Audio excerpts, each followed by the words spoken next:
Iglesia Noticia. COPE. Estar informado.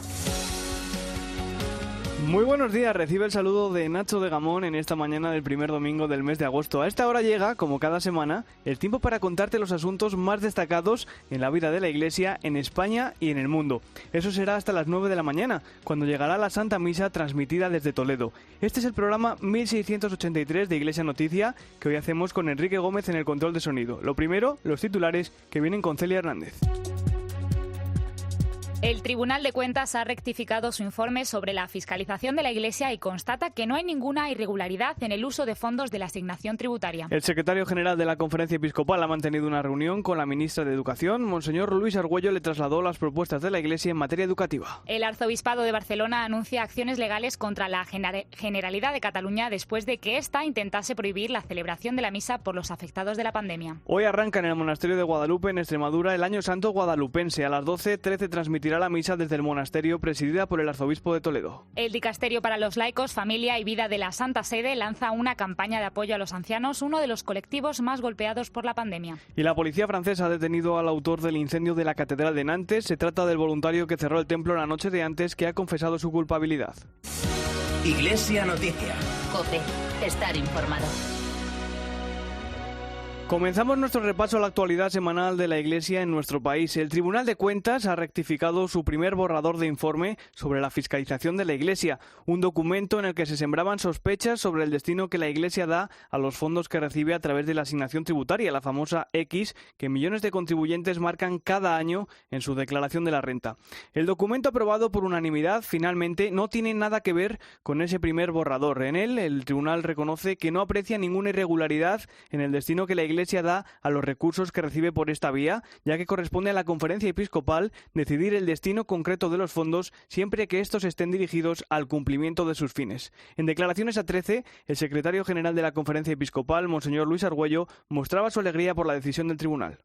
Es una satisfacción ver cómo el Tribunal de Cuentas, al hilo del estudio de un ejercicio presupuestario concreto, el de 2017, ha valorado los 40 años de rendición de cuentas del dinero que la Iglesia ha recibido, primero en forma de consignación tributaria y ahora en forma de asignación tributaria, de lo que se recibe de fondos públicos. Como decía Monseñor Argüello, la Iglesia lleva realizando una memoria justificativa que está prevista en los acuerdos Iglesia-Estado desde 1980 y siempre ha atendido a todas las peticiones de aclaración. Incluso en 2007 se cambió el formato para cumplir con los requerimientos del Estado, una invitación que también hace el Tribunal de Cuentas en su informe y que aceptaba nuevamente el secretario general de la Conferencia Episcopal.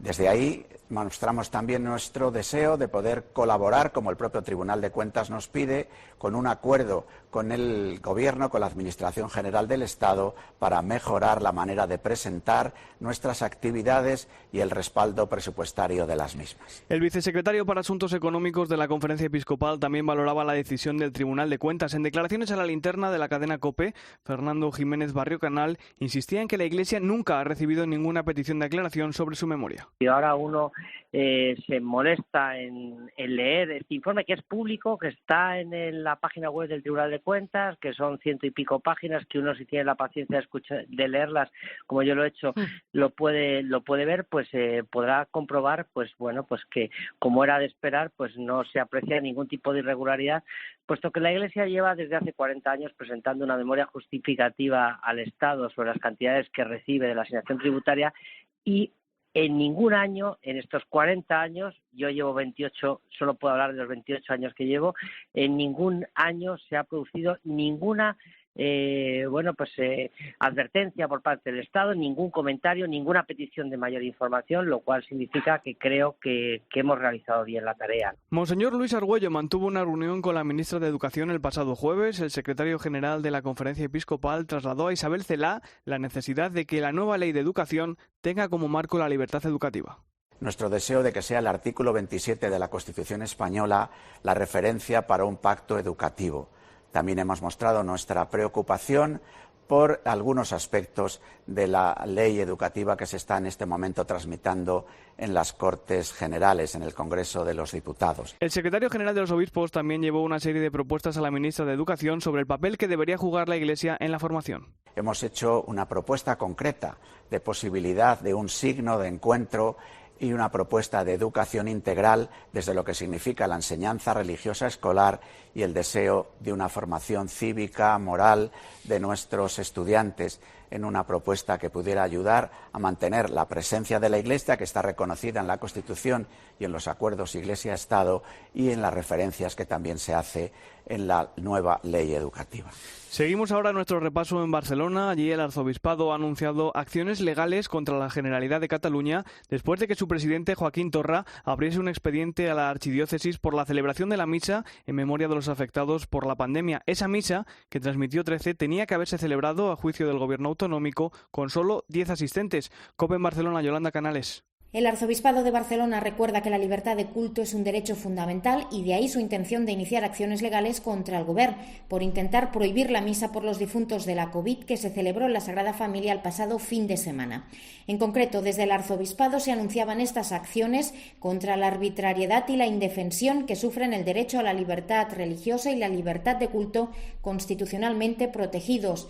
El Gobierno ha ordenado que se abra un expediente sancionador al arzobispo por haber mantenido la misa, un expediente que no cree que tenga mucho recorrido el profesor de Derecho Constitucional de la Universidad Abat Olivaceu, Pablo Nuevo. Yo creo que la sanción anunciada al Arzobispado de Barcelona tiene poco recorrido, porque se basa en una norma con más que evidentes dudas de inconstitucionalidad y en una resolución de la consejera de Salud que restringe de manera desproporcionada derechos fundamentales.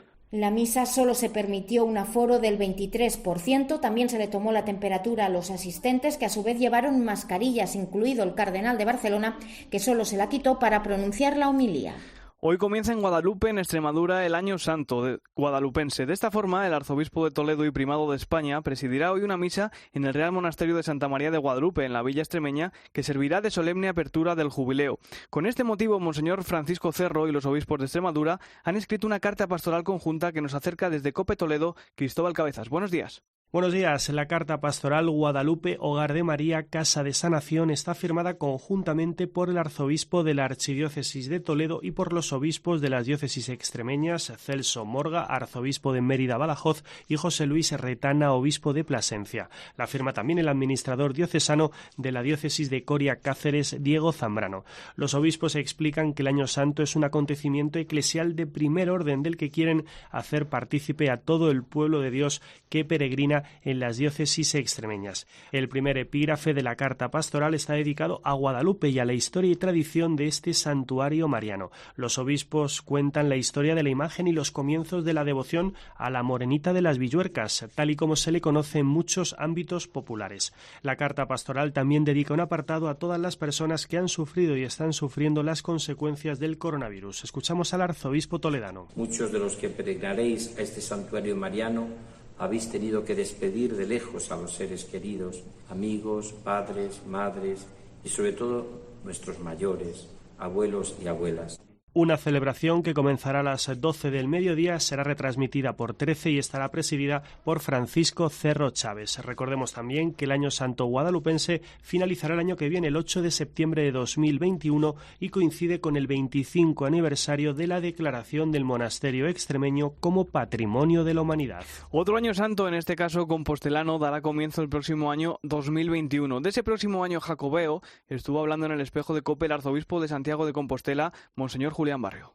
Por supuesto que el apóstol Santiago nos espera para abrazarle y para abrazarnos en medio de nuestro dolor, en medio de nuestras inquietudes, en medio de nuestras preocupaciones. Hay algo que en Santiago se pone de relieve, que es la esperanza. Ya Dante, en Divina Comedia, pone una oración en boca de Beatriz bien hermosa, diciéndole al apóstol: haz que desde aquí resuene la esperanza. Y con este fundamento, con esta confianza, es con la que nosotros estamos ya tratando de preparar todo aquello que de una u otra manera pues nos pueda servir, nos deba servir para ofrecer la mejor acogida, la mayor hospitalidad a todos los peregrinos que puedan venir y a todas aquellas personas que en el Año Santo pues deseen participar en las gracias jubilares.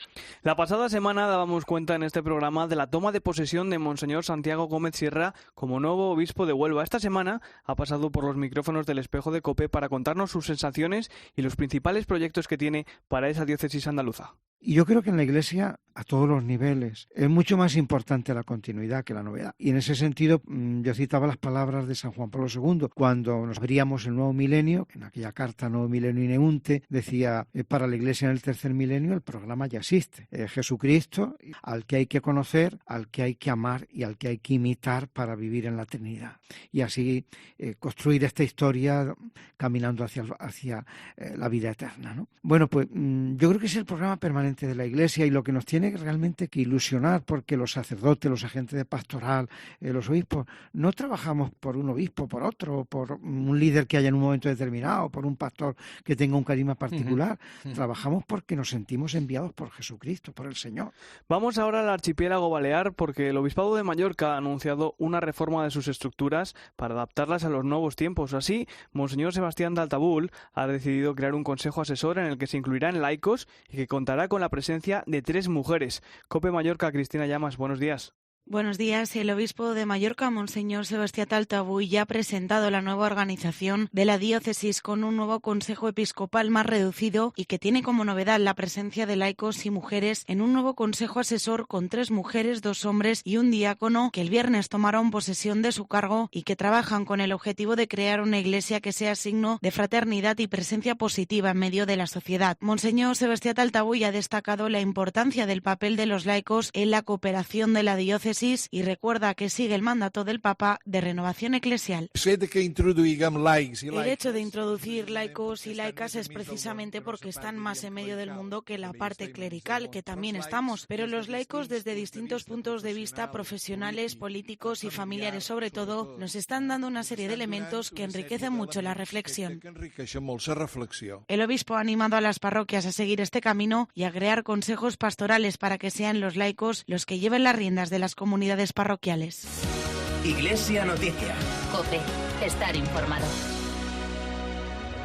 Ahora es el momento de repasar la actualidad eclesial en clave internacional y lo hacemos empezando por el Vaticano. Allí, esta semana, el Dicasterio para los Laicos, la Familia y la Vida ha presentado una campaña de apoyo a los ancianos en la pandemia. Todo nace tras la petición del Papa Francisco en el Ángelus del pasado domingo. Tiene todos los detalles desde Roma, Javier Romero. En el día que la Iglesia recuerda a los abuelos de Jesús, el Papa invitó a los jóvenes a no olvidarse de los ancianos. Les sugirió que ante la imposibilidad de ver a sus seres queridos más ancianos, buscasen soluciones creativas, que les llamaran por teléfono, que hicieran videollamadas, que les escribieran. La pandemia ha sido especialmente dura para las personas mayores. Son los más vulnerables y los que pueden sufrir más el hecho de no recibir visitas, sobre todo cuando tienen dificultad para moverse. Por eso, el Dicasterio del Vaticano encargado de Familia, Laicos y Vida secundó este llamamiento del Papa y promovió la campaña Todo anciano es tu abuelo. De este modo, invitan a los jóvenes a compartir en las redes sociales sus gestos de cariño a abuelos y ancianos, acompañados del hashtag #SendYourHug, que significa envía tu abrazo. Los más significativos serán difundidos en los perfiles del dicasterio, porque si hay algo que Francisco comunicó desde inicios de su pontificado, fue la necesidad de luchar contra la que él llama cultura del descarte, la cultura que lleva a abandonar todo aquello que no es útil también a las personas. El pasado jueves se celebró el Día Mundial contra la Trata y la sección Migrantes y Refugiados del Dicasterio para el Servicio al Desarrollo Humano Integral recordó la importante labor que realiza la Iglesia para erradicar esta lacra. Cuéntanos más, Javier. El 30 de julio fue el Día contra la Trata de Personas, un drama que según la ONU podría afectar a más de 40 millones de personas. Serían víctimas de la prostitución, trabajos forzados o hasta del tráfico de órganos. En Roma, en este día, habló uno de los secretarios de la sección Migrantes y Refugiadas, fundada por el Papa. Se trata del cardenal Michael Cerny, jesuita como Francisco, y de los últimos en ser creados cardenales por él, junto a los españoles Miguel Ángel Ayuso y Cristóbal López Romero. El purpurado advirtió de que durante la pandemia aumentó de modo alarmante el tráfico de personas. No dio cifras, pero junto a la sede mundial de Cáritas pidió a los gobiernos que no pierdan de vista que durante la pandemia hay problemas que siguen su curso, que no se detienen. El cardenal también quiso valorar el silencioso trabajo desarrollado por instituciones católicas en favor de las víctimas de la trata, no solo porque las salvan, sino porque ayudan a reintegrarlas, uno de los desafíos de un mundo donde la migración no es un hecho puntual, sino estructural Ya estamos en agosto y por tanto ha concluido el mes más relajado del Papa. Durante todo el mes de julio, Francisco ha reducido su actividad pública al Ángelus de los domingos.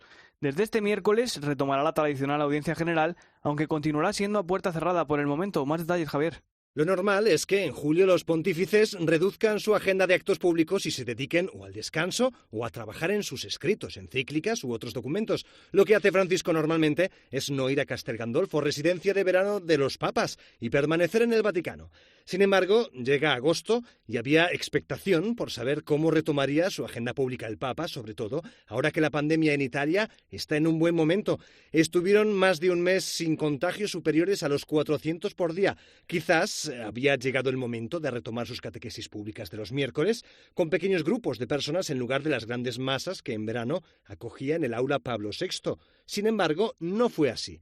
El Vaticano anunció que el Papa retomará sus catequesis públicas, como hace siempre en agosto, pero en streaming, desde la biblioteca de su Palacio Apostólico.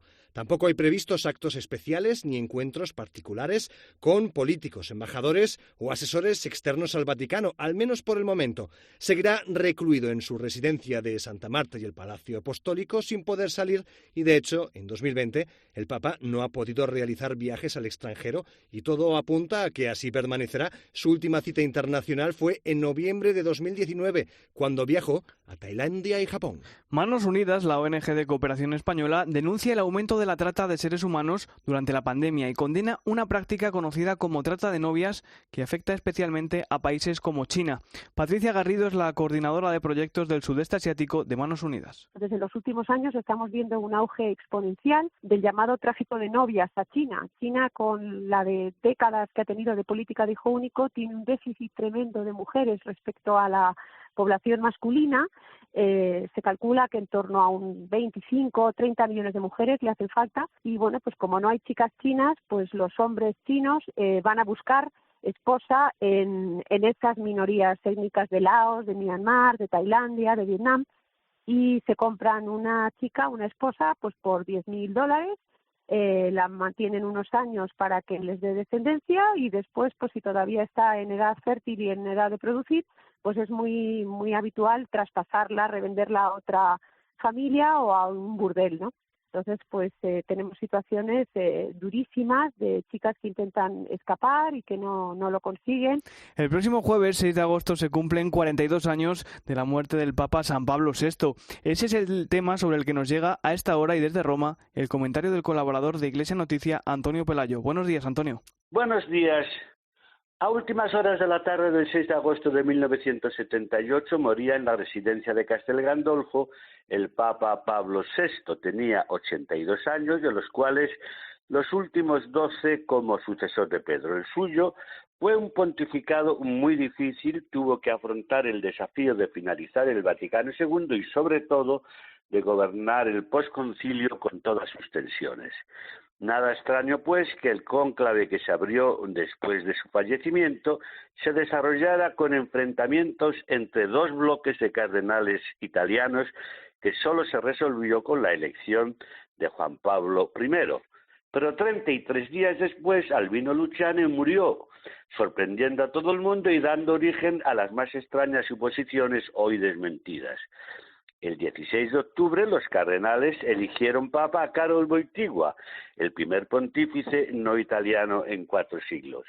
1978 fue así bautizado por la prensa y los medios de comunicación como el año de los 3 papas, un fenómeno que ya se había producido en el 1605, donde reinaron sucesivamente Clemente VIII, León XI y Pablo IV. La historia de la Iglesia es fecunda en hechos extraordinarios. Desde Roma les ha hablado Antonio Pelayo. No dejamos aún el Vaticano porque esta semana en El Espejo hemos tratado la nueva instrucción de la Congregación para el Clero sobre la conversión pastoral de las parroquias. Lo hemos hecho con uno de los secretarios de la congregación, el arzobispo mexicano, Monseñor Jorge Carlos Patrón Wong, quien señalaba que este documento establece claramente el papel del sacerdote ante la comunidad parroquial. El documento es muy claro porque el párroco, como todo buen sacerdote, es un pastor. El buen pastor cuida a las ovejas. los fieles, cuida a los fieles y cuida de todos los carismas de los fieles y promueve todos los dones de los fieles. Es decir, los diferentes y múltiples dones que regala Dios, regala el Espíritu Santo, el pastor hace que sean para la edificación de todos, edificación común, para que enriquezcan a todos. El pastor cuida de ellos, y no por una iniciativa personal, sino porque ha recibido esa encomienda del único gran pastor. En la fe nosotros experimentamos que el único buen pastor es Jesucristo. Y humildemente el sacerdote representa a Jesús en esa porción del pueblo de Dios. Esta semana ha habido novedades sobre el incendio de la Catedral de Nantes. La policía francesa ha detenido por segunda vez al voluntario que se encargó de cerrar la catedral el día antes del incendio y que ha confesado ser el único autor de los 3 focos que prendieron en el templo nantés. Corresponsal en París, Asunción Serena, buenos días. Buenos días. Emmanuel, el hombre que trabajaba benévolamente en la Catedral de Nantes, ha terminado por confesar que él ha sido el autor del incendio de la catedral. Fue detenido una primera vez porque era la persona encargada de cerrar la puerta del edificio la víspera del siniestro, pero fue dejado en libertad para ser detenido una segunda vez y tras un nuevo interrogatorio, esta vez ha confesado ser el autor del fuego. Ha sido inculpado por destrucciones y degradaciones por incendio, se encuentra detenido y puede enfrentarse a penas de hasta 10 años de prisión. Para él es una especie de alivio el poder mostrar arrepentimiento, comenta su abogado. Los indicios que han llevado a su inculpación son la presencia de un líquido inflamable que indicaba que el fuego había sido provocado. Por otro lado, las imágenes de vigilancia que le muestran saliendo de la catedral 15 minutos antes de que se vieran las llamas, la mañana del 18 de julio, y la policía ha tenido acceso a un mail que había escrito la diócesis unas horas antes en el que alerta sobre su situación personal, la angustia de que le obliguen a irse de Francia porque ya ha agotado todos sus recursos para ser admitido como refugiado. Para los habitantes de Nantes, su acción no tiene justificación. Es un poco como Notre Dame, y el hecho de saber que ha sido por una intervención humana es más difícil de aceptar. Harán falta al menos 3 años para que la catedral quede restaurada. Mientras tanto, sigue la investigación. Según el fiscal, se desconocen los motivos exactos de su paso al acto y van a solicitar un examen psiquiátrico. En cuanto a los responsables de la diócesis, no han hecho más comentarios, salvo la confianza que los responsables de la catedral mostraron en un primer momento hacia este hombre que ha trabajado junto a ellos los últimos 4 años. En Portugal, la Iglesia ha mostrado su preocupación por los incendios que asolan el este del país. En un artículo en la revista lusa Eclesia, el obispo de Portalegre, Castelo Branco, Monseñor Antonino Díaz, lamenta que el territorio diocesano esté siendo trágicamente golpeado y pide unidad a todos los fieles de la diócesis para que no dejen de rezar a Dios. Corresponsal en Lisboa, Begoña Íñiguez, buenos días. Muy buenos días. Portugal sufre un verano más el drama de los incendios, concretamente en la región centro, donde hace 3 años murieron más de 100 personas en los trágicos incendios de junio y octubre de 2017. En lo que va de verano han fallecido en Portugal 4 bomberos combatiendo el fuego. El último hace una semana en Oleiros, Castelo Branco, lo que ha llevado al obispo de Castelo Branco Portalegre, Antonino Díaz, a lamentar lo ocurrido, alertando a la opinión pública. Monseñor Antonino Díaz ha pedido la unidad de toda la diócesis para no dejar de rezar a Dios, que en Jesucristo se reveló como un Dios cercano en cada experiencia humana, especialmente en el dolor y en el sufrimiento, ha escrito el obispo en un mensaje a su diócesis titulado Otra vez la desgracia del fuego. El prelado luso califica los incendios en su mensaje leído durante la celebración dominical de la Eucaristía en la parroquia de Oleiros como un flagelo constante que mata, causa sufrimiento y angustia. Asimismo, ha subrayado sus condolencias a la familia del bombero Diogo Díaz, que murió el pasado sábado, y ha deseado una rápida mejoría a los otros 2 bomberos que resultaron heridos. Cuánto dolor en las poblaciones, cuánto sufrimiento, cuánta aflicción, cuánto desánimo y cuánta más pobreza. A corto y a largo plazo, lamenta. Y es que 3 aldeas en el municipio de Oleiros siguen en riesgo efectivo de reactivación del fuego debido al incendio de hace una semana, que ha quemado más de 6.000 hectáreas y que debido al fuerte viento y al calor se podría reactivar en cualquier momento. Al igual que los cristianos hemos visto trastocada la celebración de la Semana Santa debido al coronavirus, judíos y musulmanes han visto cómo 2 fechas marcadas en rojo en sus calendarios se han tenido que adaptar a los tiempos de pandemia. Corresponsal en Tel Aviv, Daniel Blumenthal, buenos días. Buenos días. Judíos y musulmanes conmemoraron esta semana dos fechas importantes en sus calendarios religiosos. Para los musulmanes es la fiesta del sacrificio o de la peregrinación a Meca, y para los judíos el Tisha B'Av, un día de ayuno y duelo por la destrucción del templo del rey Salomón 586 años antes de Cristo por los babilonios, y la destrucción del segundo templo en el año 70 de la era cristiana por el Imperio Romano. Tradicionalmente millones de musulmanes se encaminan en esta fecha a la Meca, la ciudad santa en Arabia Saudita. El año pasado más de 2 millones de fieles se convocaron allí para girar en torno a la Kaaba, creando imágenes de una densidad humana inconcebible hoy en tiempos de coronavirus. Este año, las autoridades sauditas permitieron la llegada al sitio santo a solo 10.000 personas, y las filas de visitantes separadas 2 metros en cada dirección son el símbolo de este año 2020. Algo similar, aunque en menor escala, sucede frente al Muro de las Lamentaciones en Jerusalén. Cada año en esta fecha llegan allí para rezar centenares de miles de personas, pero esta vez solo logran hacerlo 1.000 visitantes en cápsulas de 20 personas y por pocos minutos. Es así como, rompiendo siglos de tradición, lentamente se adaptan también las tradiciones religiosas a los tiempos de pandemia. Iglesia Noticia. COPE. Estar informado. En su carta dominical, el cardenal Juan José Omeya nos recuerda, tras la crisis sanitaria provocada por el coronavirus, ha llegado otra pesadilla de larga duración, la crisis económica. El arzobispo de Barcelona y presidente de la Conferencia Episcopal también nos pide que no permanezcamos ciegos ante la pobreza que nos rodea. Todos hemos comprendido rápidamente la emergencia sanitaria provocada por un virus indeseable que nos podía matar. Todos podíamos ser víctimas. Hemos reaccionado y actuado, y lo hemos hecho todos con el objetivo de superar esta situación. En cambio, ante una pobreza que también mata, no podemos permanecer ciegos sin reaccionar. Desde la Iglesia conocemos muy bien esta realidad. Es nuestro pan de cada día. Acoger y acompañar a los vulnerables es nuestra misión. Es lo que Jesucristo nos pide que hagamos. Hoy tal vez somos meros espectadores, pero mañana, si cambian las tornas, quizás seamos también protagonistas. Reflexionemos y pensemos qué acciones podemos hacer todos juntos para atajar cuanto antes esta emergencia social. Incomodémonos y reaccionemos ante el hambre de nuestros vecinos. No les demos la espalda. En el mensaje de verano que ha publicado en su cuenta de Twitter, el cardenal Carlos Osoro ha recordado que allá donde estemos debemos vivirlo con responsabilidad máxima. El arzobispo de Madrid y vicepresidente de la Conferencia Episcopal también señalaba que este tiempo es una ocasión privilegiada para anunciar el mensaje de Jesucristo con energía y valentía. El coronavirus ha acabado con la vida de miles de personas, entre las que todos tenemos a seres queridos, y nos ha hecho experimentar que somos vulnerables, pero también que está en nuestras manos reducir el peligro para otros. Allá donde estemos, se nos llama a vivir con una responsabilidad máxima al lado de los demás y a animaros a la esperanza de días mejores. En el caso de los cristianos, este tiempo es una ocasión privilegiada para anunciar el mensaje de Jesucristo con energía y valentía, conscientes de que la muerte no tiene la última palabra. No podemos dejar de rezar por los fallecidos y sus familias, y también por quienes han perdido su empleo, así como por la labor de científicos y médicos, políticos y economistas, sacerdotes y religiosos y demás personas inmersas en la difícil recuperación. Pero sobre todo, cuando veamos que alguien se ha quedado tirado en el camino, debemos preguntar: ¿qué quieres que haga por ti?